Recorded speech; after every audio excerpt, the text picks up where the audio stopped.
And we are back from our commercial break. And unfortunately, this was the last segment because we could probably talk all day long about the amazing work that you guys are doing. So we were talking about fundraising and ways that our community can get involved in helping to raise awareness and funds. So we know that not-for-profits are challenging. We know that it's a business within itself. So what I want to talk about right now is the family dynamic, because I think it's important that people understand that, first of all, your relationship is new. So you're kind of in, I'll say, honeymoon phase, right? You're still in that honeymoon phase of getting to know each other, but you both separately have families. And I know that this role for both of you has been consuming. So Matt, let's start with you. How have you been creating work-life balance? And we know that both of you have these other jobs. So how are you making time and how are you delegating responsibility to your day? Well, I'll start by saying this organization is built on sacrifice, right? I kind of said that at the Orlando Gala. We're a small team trying to do big things, which is really where we can use help growing, and you've been instrumental in that. So again, thank you for that, because it certainly helps. Everybody who takes a role helps offload a piece from us, which is huge. But no, it's not easy. So I have a 13-year-old daughter who's busy in all kinds of things at school, and there seems to be an event every night after school these days. I'm married, I work a full-time job, a lot of social commitments. It's really hard to find the time. So, Brandon and I we work early, we work late, we virtually never stop, and we try to cover each other when each one of us goes to do something so we could get a weekend away. But often that weekend away is me and him going to spread awareness on a work trip. So it's been challenging. It's been challenging, but the more people we have help, the less challenging it is on each one of us. So your wife, as beautiful as she is, how has she been handling your new schedule? Part of it is helping to jump in and help. So, if you saw our wonderfully curated silent auction this year, most of that was her handiwork. So she's been helping out as much as she can, but it is tough because just schedules, hey, we want to go do this and do that. I'm sorry, I got plans for Brandon to go raise some money because we need to raise money and do these things. So there's definitely a lot of scheduling conflicts. She's very understanding, which is how this works, right? If Brandon and I didn't have understanding wives, none of this would take off.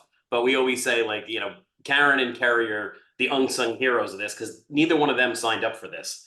Brandon and I signed up for this, and they're the ones who spend a lot of time dealing with the fallout from it. Understood. And, you guys have such a great team. So I'll say, Matt, your sidekick is Kevin and Brandon's sidekick is Joe. I feel like that would be a fair statement. Yep. Now, when we're looking at family dynamics, now, Brandon, you have two kids, right? Two daughters, right? Yep. That little one kills me. She's such a little diva. I can't. But now, they're watching their dad. First of all, you are a hero in the eyes of so many people just because of the sacrifice that you made for our country. But how do your children look at you as a leader? It's been a super special experience, by far. Just having them involved in so many of the steps has been absolutely fantastic. I owe so much of it to my wife, and every time I get a chance, I try to toss that in there because, like I said in the beginning, I spent 7 years inside of the Special Operations Command. There was a time I came back from a deployment and I had 32 days in a 8-month period that I actually slept at home. Inside of that, and then you leave for another 6 months. Virtually, my wife was a single mom for a good period of time, just so I could live and do the things that I wanted to do.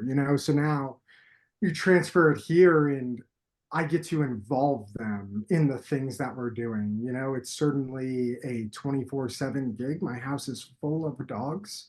So from the moment my feet hit the ground in the morning, they know that I'm awake and they're ready to go outside and they're ready to eat and they're ready to start the day and go through it. So, it's a all around effort, but my kids help with those things. They help feed the dogs. They're involved in it and they get to see the hard work in that we're not doing it for us.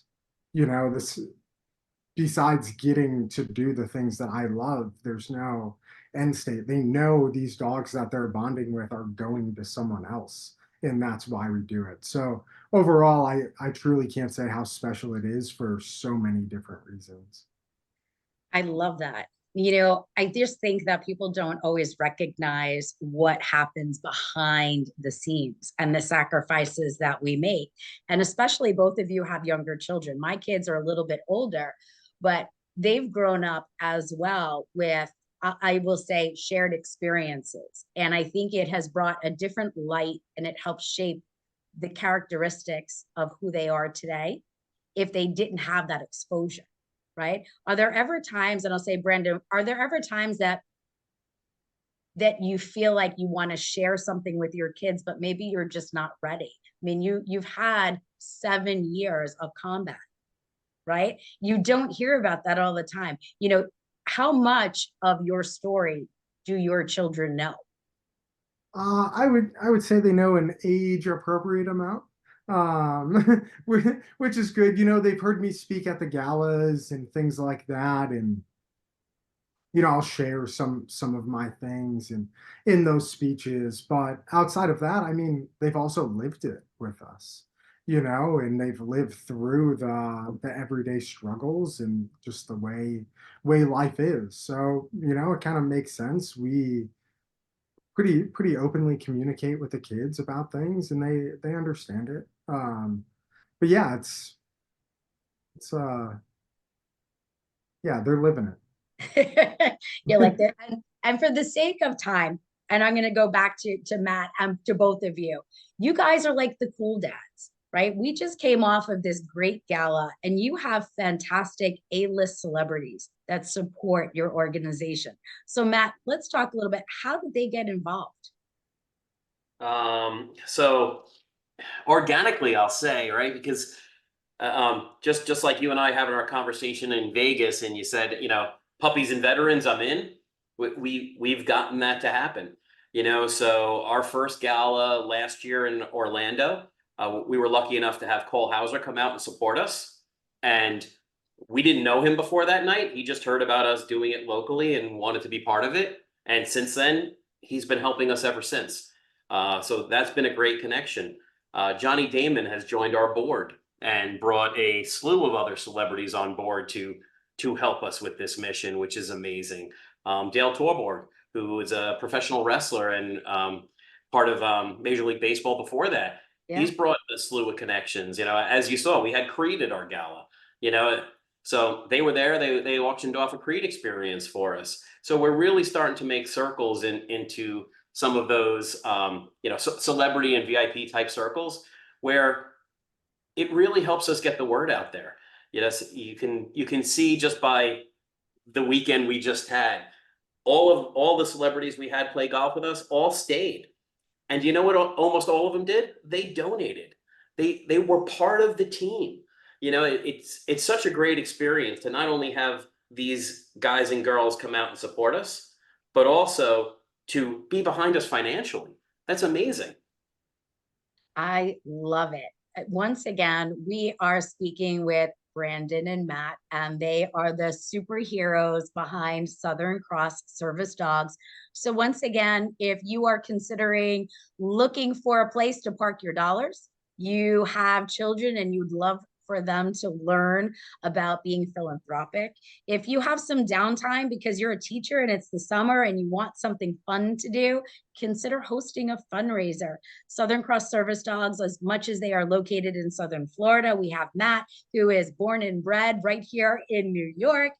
We have Joey, who's now going to be in Texas. So they have teams of veterans that are waiting for your support. So no matter where you're tuning into, no matter where you're listening from, it is un-American of you to not support an organization like Southern Cross Service Dogs. So once again, if you wanted to learn more, consider visiting their website, southerncrossservicedogs.org. Until next time, thank you for joining us on this week's episode. I look forward to chatting with you next week.